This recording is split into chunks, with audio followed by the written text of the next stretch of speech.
Hello students, welcome to science vision in classes. मैं अश्विनी कुमार आपका फिर से एक बार सही दिल से स्वागत करता हूं। जैसे हमारा टॉपिक चल रहा था सॉलिड स्टेट, तो उसी को कंटिन्यू करने जा रहे हैं हम। तो लास्ट लेक्चर जो कि हमारा फर्स्ट लेक्चर था, उसमें हमने जो सिंपल बात करी थी उसमें नंबर ऑफ हमने निकाला था कॉन्स्टिट्यूएंट पार्टिकल, एटम्स, मॉलिक्यूल्स कैसे हम निकालते हैं, कॉर्नर एटम कितना कंट्रीब्यूट करता है, सेंट्रल एटम कितना कंट्रीब्यूट करता है, वो सेंट्रल एटम चाहे वो फेस में हो या बॉडी सेंटर पे हो। ठीक है, तो अब उसके आगे बात करने जा रहे हैं हम। तो आज जो बात करेंगे हम,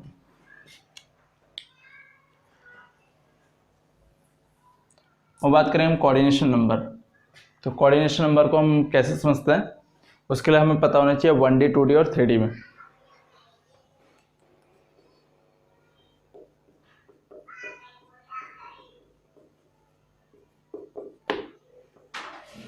कोऑर्डिनेशन नंबर सॉलिड में अगर आपको पढ़ना है तो आपको थोड़ा सा 1D 2D और 3D का नॉलेज होना चाहिए। 1D 2D 3D क्या है, कोई बड़ी चीज़ नहीं है। अगर मैं 1D की बात करूं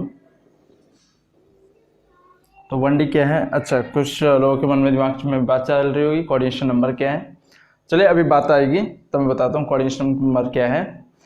फिलहाल ये उस टॉपिक से अलग है जो आपका कोऑर्डिनेशन केमिस्ट्री में जो कोऑर्डिनेशन नंबर है और सॉलिड स्टेट में जो कोऑर्डिनेशन नंबर है ऑलमोस्ट सेम है। आपको भी पता चल जाएगा दोनों में सिमिलरिटी क्या है।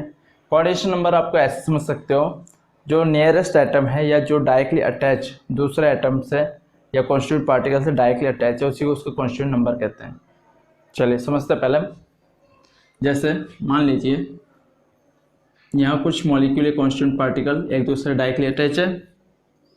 तो अगर मैं इसका नाम देता हूँ ABCDE और मैं आपसे बात करता हूँ ए का कोऑर्डिनेशन नंबर क्या है, ए का कोऑर्डिनेशन नंबर क्या है, आप सिंपली बताओगे ए कितने मॉलिक्यूल से अटैच है, बी से अटैच है, तो इसका कोऑर्डिनेशन नंबर क्या होगा 1।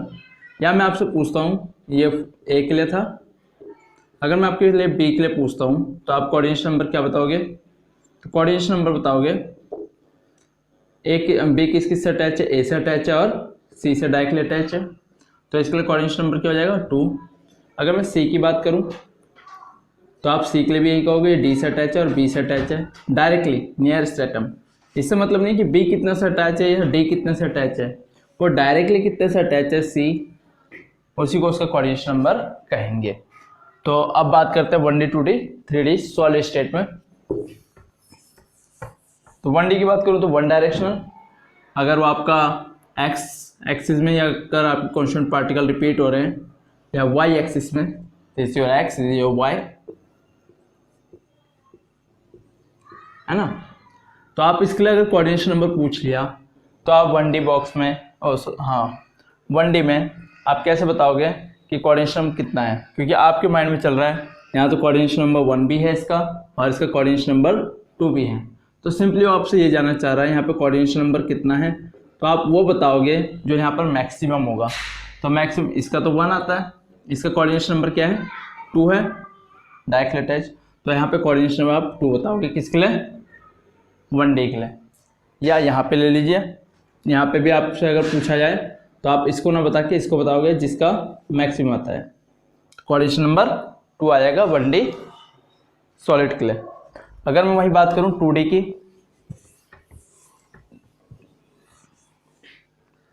यहाँ पे कोऑर्डिनेशन नंबर क्या आ गया 2। तो अब 2D में आ जाए हम। 2D में 2 पॉसिबिलिटी है अरेंजमेंट का। कौन कौन सी पॉसिबिलिटी, फर्स्ट पॉसिबिलिटी क्या है कि आपके जो कांस्टेंट पार्टिकल हैं, ये तो एक्स एक्सिस हो गया, उसका वाई एक्सिस क्या हो जाएगा 2D, है ना, एक्स और वाई दोनों डायरेक्शन में रहे, तभी तो आपसे 2D कह रहे हैं। तो इसको किसी भी मॉलिक्यूल के लिए बोल सकते हैं आप, ये ऐसे हो सकता है, तो ये 2D हो गया आपका, 2 डायरेक्शन में चल रहा है, ठीक है। अच्छा, तो एक तो तरीका है ये सेम लाइन में हो, बिल्कुल एक ही लाइन में आ रहे हैं, जिसे आप बोलते हो ए पैटर्न, ए पैटर्न। या दूसरा तरीका क्या है, इसमें आपको दिख रहा है यहाँ पे बीच में थोड़ा सा स्पेस बच रहा, तो जो दूसरी लाइन है सॉलिड स्टेट की, आप उसको ऐसा थोड़ा ना कह दोगे कि आप यहाँ मत बनो, तो ऐसा भी हो सकता है। हम दोनों ही पॉसिबिलिटी लेके चल रहे हैं अभी।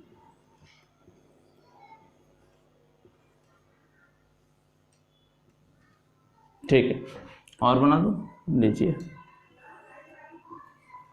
ठीक है, तो दोनों ही तरीके से ये टू डायमेंशनल हो जाएगा। लेकिन दोनों के नाम को आप कैसे ध्यान रखना पड़ेगा, ये तो ए पैटर्न हो सकता है लिखा हुआ, ए पैटर्न, या ए बी पैटर्न, ए और ये देखो ये बी पैटर्न में स्टार्ट हो गया। ठीक, या इसका दूसरा नाम क्या दे सकते हैं हम, ये क्या बन रहा है, स्क्वायर, तो आप इसे बोल सकते हैं स्क्वायर क्लोज पैक्ड। और क्या कह सकते हो आप इसको, इस वाले के लिए आप बोलोगे ये क्या बन रहा है, हेक्सागोनल, तो इसके लिए बोलेंगे हम हेक्सागोनल क्लोज पैक्ड।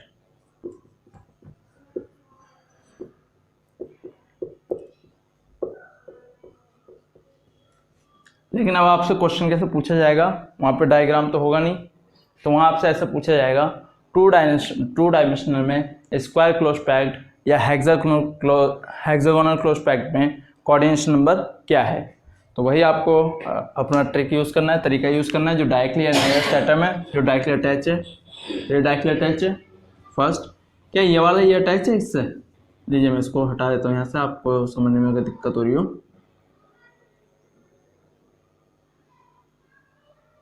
नहीं, ये तो डायरेक्टली अटैच नहीं है, तो ये डायरेक्टली अटैच है, ये नहीं है, ये है, ये भी नहीं है, ये है। तो अगर आपका स्क्वायर क्लोज पैक्ड है या ए पैटर्न है और उसमें कोऑर्डिनेशन नंबर पूछ लिया, तो सिंपली आप कोऑर्डिनेशन नंबर क्या बताओगे इसमें, 4, और इसमें इसको भी हटा देता हूं मैं,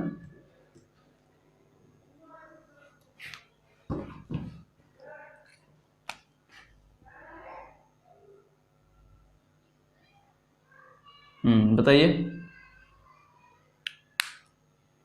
ये डायरेक्टली अटैच है इससे, ये डायरेक्टली अटैच है, ये इससे, ये यहाँ से, यहाँ से, यहाँ से। आप इसे भी ले सकते हैं, ऐसा कुछ नहीं है, लेकिन मैंने क्या कहा, जो मैक्सिमम आ रहा हो, ठीक है, जो कोऑर्डिनेशन नंबर मैक्सिमम आ रहा हो आपको उसी को बताना है। तो यहाँ पे कोऑर्डिनेशन नंबर क्या बन जाएगा, 1 2 3 4 5 6। तो हेक्सागोनल क्लोज पैक्ड के लिए कोऑर्डिनेशन नंबर आएगा 6, और स्क्वायर क्लोज पैक्ड के लिए जो आपका कोऑर्डिनेशन नंबर आएगा वो आएगा 4। ठीक है, अब चलते हैं 1D हो गया आपका, 2D हो गया, अब 3D की तरफ।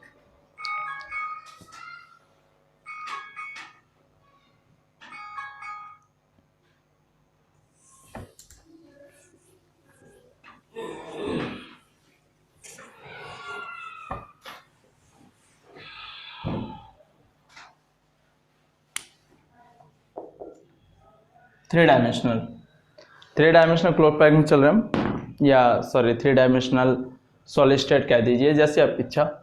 तो इसमें समझने के लिए चलिए एक बनाने की कोशिश करता हूं मैं।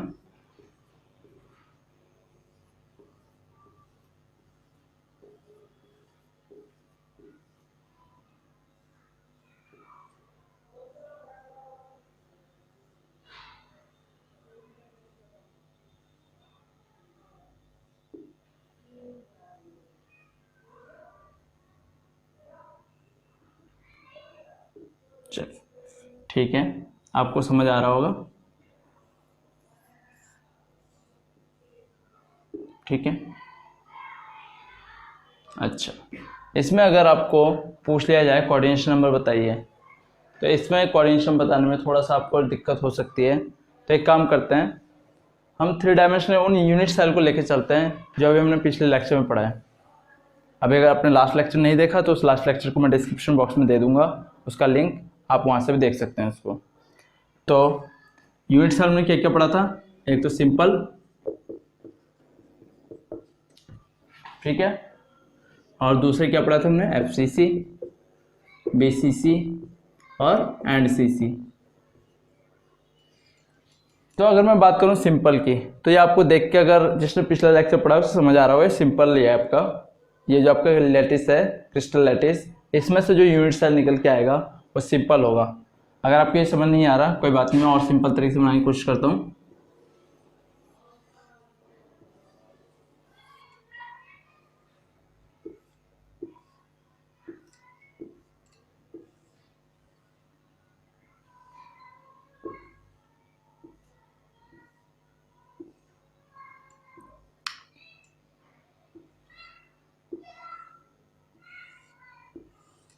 आप मुझे कमेंट सेक्शन में ये बता दीजिएगा कि ये जो मैं बना रहा हूँ सॉलिड स्ट्रक्चर या क्रिस्टल बना रहा हूँ, क्या आपके लिए विजुअल है या ये ज़्यादा छोटा हो गया, जैसी भी प्रॉब्लम आ रही होगी।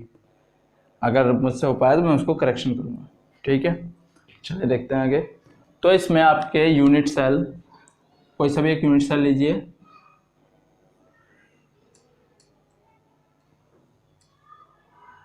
एक यूनिट सेल हो गया, एक रह गई लाइन।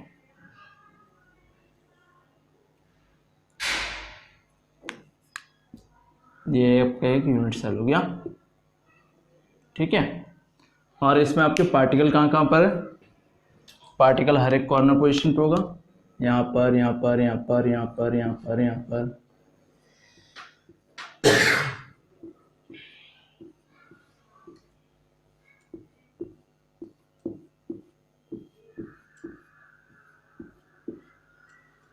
ठीक है।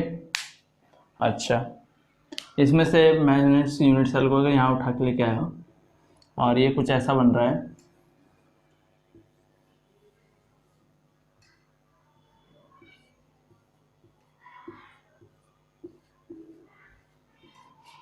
ठीक, तो यहाँ मैंने दूर दूर बना दिया है, पर आपको दिख रहा होगा कि कितने पास पास है, एक दूसरे बिल्कुल डायरेक्टली अटैच है। तो ऐसे में इससे तो बता पाना मुश्किल हो जाएगा कि कोऑर्डिनेशन नंबर क्या है।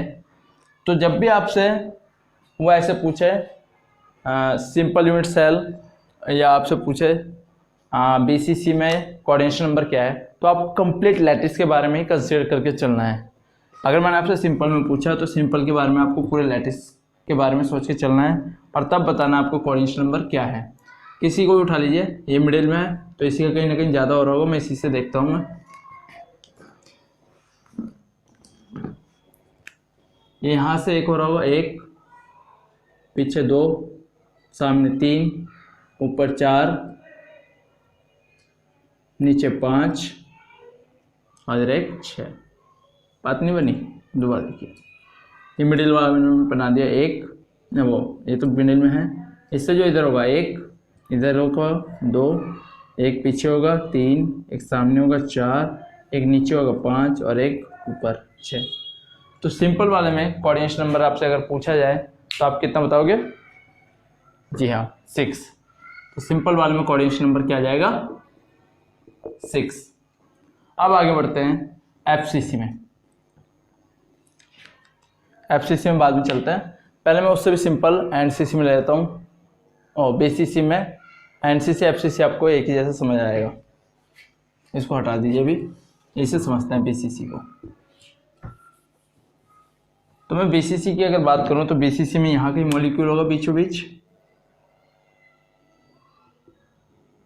बीच, है ना, या यहाँ पे मैं बनाता हूँ इसको तो कुछ ऐसा रहेगा। तो इसमें जो अगर आपको कोऑर्डिनेशन नंबर देखना है तो आपको कहीं ना कहीं पता चल रहा है कि जो बिल्कुल मिडिल में है वो ज़्यादा अटैच है रेदर देन कॉर्नर से, ठीक है। तो अगर आप इसमें यूनिट सेल को ही उठा लेंगे समझने के लिए, वो ज़्यादा आसान पड़ेगा बजाय लैटिस के। अगर आप लैटिस से समझ सकते तो लैटिस से कर लीजिए, कोई दिक्कत नहीं। कितना आ रहा है यहाँ पे? एक आपका मिडिल एटम है और ऊपर 4 एटम है जो डायरेक्टली अटैच है इससे, ठीक है। और 4 एटम नीचे हैं।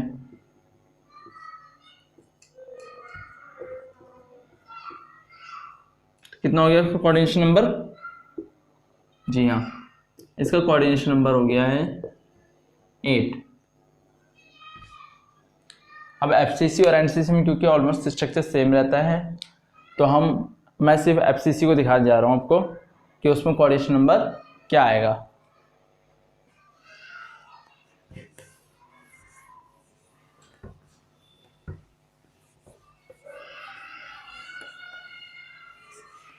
तो जो एफसीसी है उसका कोऑर्डिनेशन नंबर निकालने से पहले हमें छोटी सी चीज़ और पढ़नी पड़ेगी, उसका नाम है वाइट्स। वाइट्स कुछ नहीं होता आपका, वाइट्स मतलब हो गया स्पेस। अगर आप 3 डायमेंशनल स्ट्रक्चर को समझ रहे हैं, सॉरी, अगर आप 3 डायमेंशनल स्ट्रक्चर को समझ रहे हैं तो आपको दिख रहा होगा जैसे ये फर्स्ट लेयर है,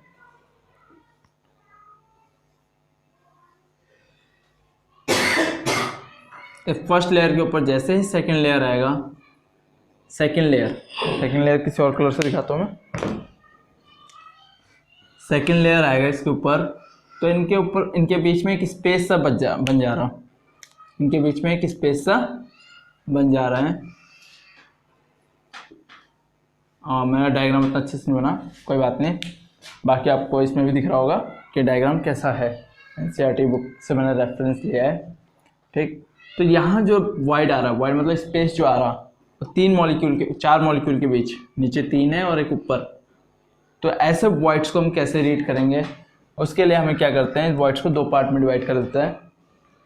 तो जो वाइड्स हो गए आपके, वाइड्स 2 पार्ट हो गए, कौन कौन से,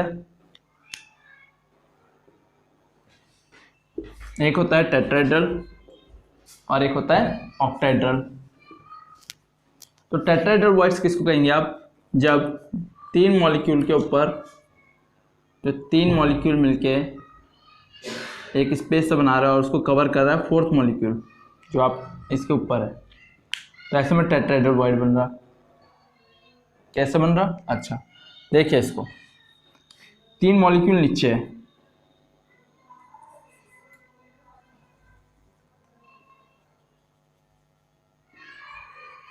ठीक, और 4th मॉलिक्यूल ऊपर है।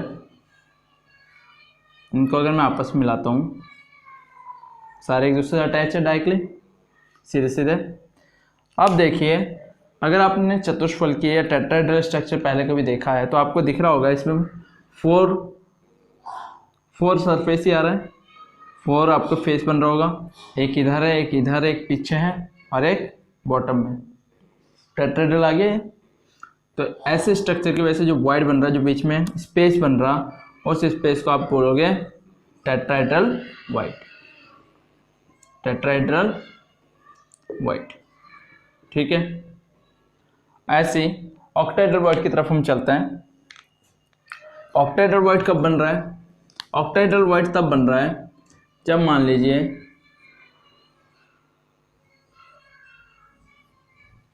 4 मॉलिक्यूल इस तरह से है और एक मॉलिक्यूल ठीक इनके पीछे है,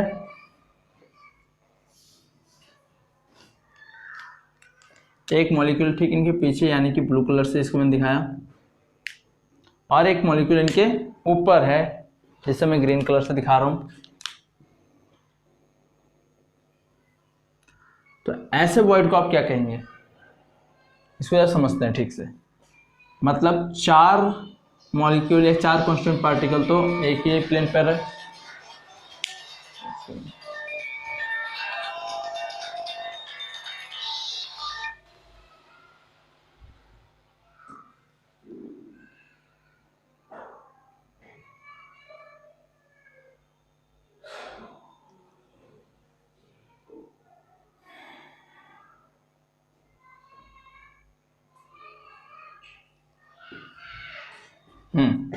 सॉरी फॉर दैट। 4 मॉलिक्यूल एक ही प्लेन पर है और एक मॉलिक्यूल बिलो है, एक मॉलिक्यूल अबव है। तो 4 मॉलिक्यूल आपके एक ही प्लेन पर है, ठीक है, ये वाले 4, और एक मॉलिक्यूल कहाँ है, ऊपर है, और एक मॉलिक्यूल नीचे है। तो अब आपको समझ आ रहा होगा ऐसे स्ट्रक्चर को आप क्या कहेंगे, समझ आ रहा है आपको। ऑक्टाहेड्रल 4 सरफेस आपके 4 फेस ऊपर बन रहे हैं, 4 फेस नीचे बन रहा, ठीक है ना। तो बीच में जो बनने वाला गैप है, बीच में जो बनने वाला गैप है, या ये कह दो स्पेस है, उस स्पेस को आप क्या कह दोगे, ऑक्टाहेड्रल वाइड, ऑक्टाहेड्रल वाइड, ठीक है। चलिए अब इसको हम उसमें समझते हैं, अपने एफसीसी स्ट्रक्चर में। टेट्राहेड्रल वाइड, जब 3 मॉलिक्यूल के ऊपर 4th मॉलिक्यूल आ रहा तो टेट्राहेड्रल वाइड बन रहा।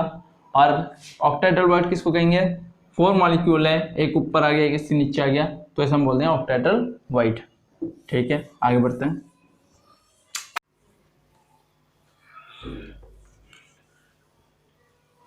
ठीक है, तो एफसीसी को हम समझते हैं जरा। एफसीसी स्ट्रक्चर डीप समझना पड़ेगा आपको, इसके कोऑर्डिनेशन नंबर निकालने के लिए।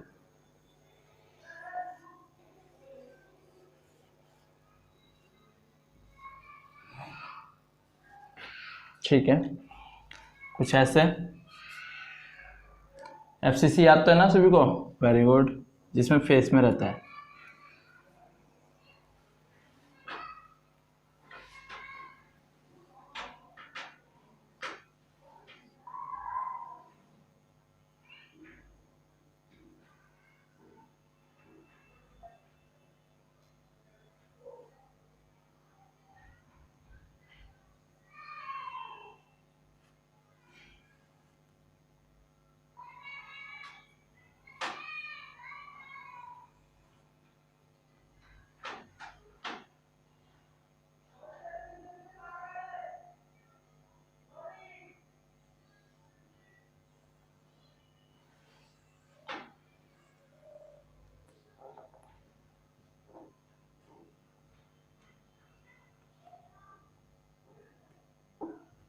ठीक है, FCC का स्ट्रक्चर कुछ ऐसा दिख रहा है आपको।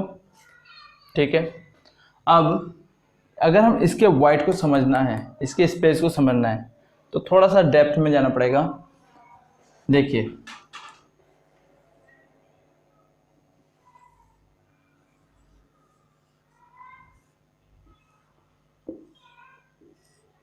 अगर मैं फेस वाले मॉलिक्यूल की बात करूं, इस वाले की, ये जो ऊपर दिख रहा है आपको, इस वाले की, तो अगर ये यहाँ पर आ रहा है, तो क्योंकि ये राउंड शेप में है, हाफ है, हाफ स्पेरिकल, तो कुछ ऐसा होगा। यहाँ पर एक हाफ स्पेरिकल है, तो कुछ ऐसा होगा।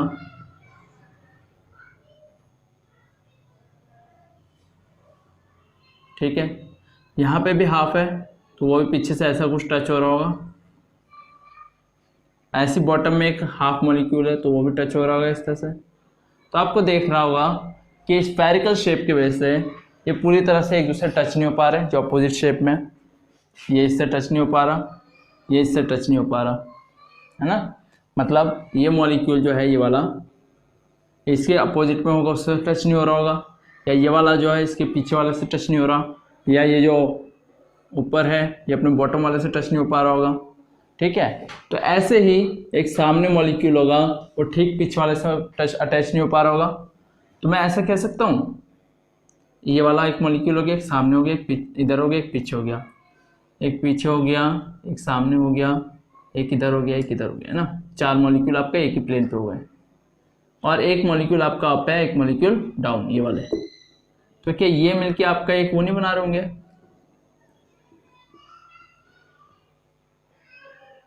Octahedral void? मतलब जो स्पेस बन रहा है वो कैसा स्पेस बन रहा है? Octahedral space. ठीक है, यहाँ जो बीच में बन रहा है, 4 मॉलिक्यूल एक ही प्लेन पर है, एक अप है, एक डाउन है, तो बीच में खाली सी जगह बच जा रही है, तो कैसा स्पेस बन रहा हो? Octahedral void. ठीक है, तो इसमें ऑक्टाहेड्रल वॉइड कहाँ पर है आपका? सेंट्रल पोजीशन पे। ठीक है,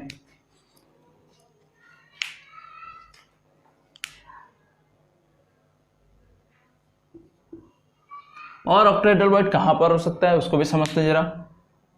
इसका एक ऑक्टाहेड्रल वॉइड एक तो इस पोजीशन पर है, कहाँ पर? सेंटर पे, बॉडी के सेंटर पे। पर आपको एक चीज़ और दिख रहा होगा, ये कॉर्नर वाला एटम है ना, एक कॉर्नर वाला एटम एक दूसरे डायरेक्टली अटैच नहीं है, बल्कि ऐसे फेस वाले से अटैच है ना। जो फेस में एटम है उसी से अटैच है, आपस में तो अटैच नहीं है। ठीक है, तो आप इसको कैसे समझेंगे?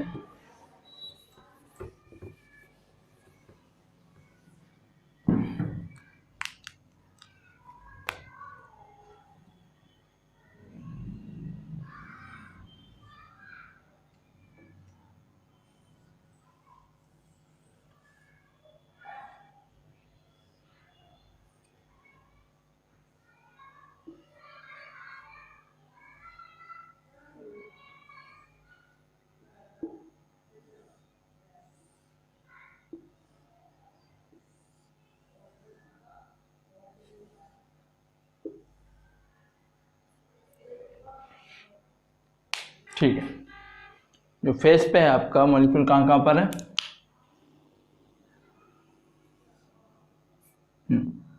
एक तो है यहाँ पर,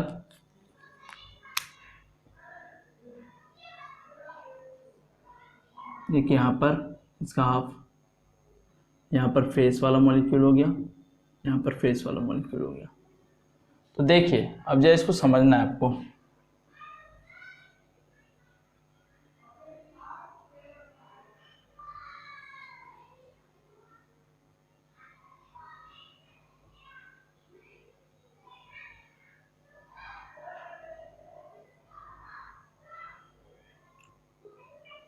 ठीक है।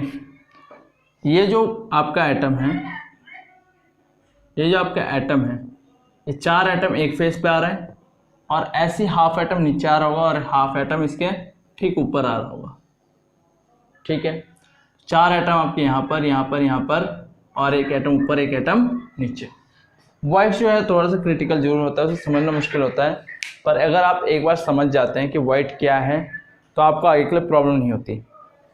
आपको बस इतना ध्यान रखना है, एक तो इसके सेंटर पोजीशन पे वाइट्स हो रहा है और नेक्स्ट वाइट्स कहाँ पर हो रहा है आपके, बिल्कुल एजेस पे। तो एक वाइट्स आपका कहाँ पर है, बॉडी सेंटर, एक वाइट्स आपका कहाँ पर है, बॉडी के सेंटर पे बन रहा है, जो किस वजह से बन रहा है, फेस मॉलिक्यूल की वजह से, ठीक है, फेस मॉलिक्यूल की वजह से। दूसरा वाइट्स कहाँ बन रहा, एजेस पर, वो किसकी वजह से बन रहा, ये यहाँ पर एक मॉलिक्यूल होगा, एक मॉलिक्यूल यहाँ पर, एक मॉलिक्यूल ऊपर, एक मॉलिक्यूल से ग्रीन से दिखा देता हूँ मैं आपको। तो इस तरीके से आपके 2 तरह के वाइट्स बन रहे हैं, एक तो बन रहा आपका बॉडी के सेंटर पर और एक बन रहा आपका एजेस पर। बात समझ आ रही है आपको, ऐसे ऐसे ऐसे ऐसे ऐसे ऐसे, दूसरा यहाँ पर, ठीक है। तो ध्यान रहेगा वाइट्स आपके कहाँ कहाँ पर प्रेजेंट है, एक तो हो गया आपको बॉडी के सेंटर पे और कहाँ पर है, एजेस पे, ठीक है बच्चों। स्टूडेंट्स ये जो वीडियो है काफ़ी बड़ी जा रही है, लार्ज हो रहा है। तो इसके बाद जो है एफसीसी में हमारा टेट्राहेड्रल वाइट्स भी है, उसके बाद ही इसके बाद हम कोऑर्डिनेशन नंबर को समझ पाएंगे। तो मैं आपके लिए थोड़ा सा ये है कि जैसे मैं समराइज़ कर ही देता हूँ, एक बार सारी चीज़ें समराइज़ कर देते हैं क्या क्या हमने पढ़ा है।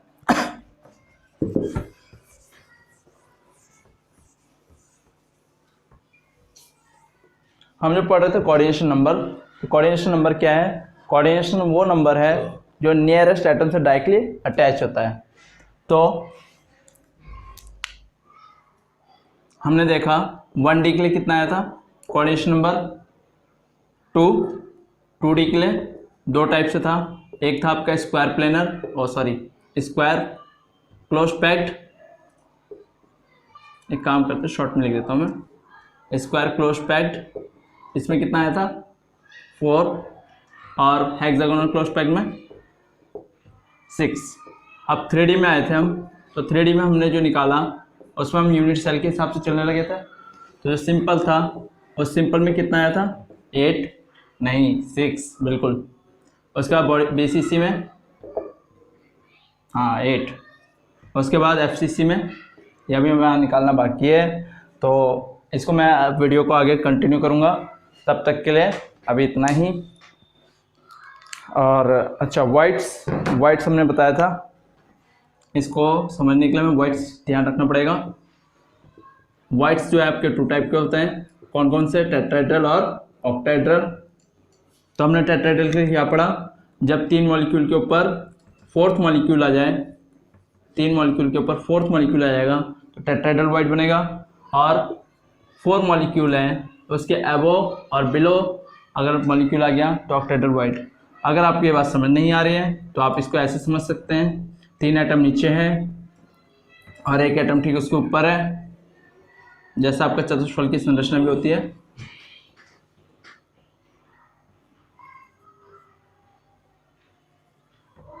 तो इसे आप टेट्राहेड्रल वाइट कहते हैं। और ऑक्टाहेड्रल वाइट के लिए क्या कहते हैं आप, 4 मॉलिक्यूल एक ही प्लेन पर, एक मॉलिक्यूल अप एक मॉलिक्यूल डाउन, तो इसे आप ऑक्टाहेड्रल वाइट कह देंगे। ठीक है स्टूडेंट्स, ओके। तो ये टेट्राहेड्रल वाइट हो गया, ऑक्टाहेड्रल वाइट हो गया। फिर हम एफसीसी की बात करें तो यहाँ दो तरह के वॉइड्स दोनों ही मिलेंगे, लेकिन अब इसे हमने ऑक्टाहेड्रल वॉइड पढ़ा है। और कहाँ कहाँ पर पढ़ा है हमने? Edges and body centre. ठीक है, तो अभी के लिए इतना ही।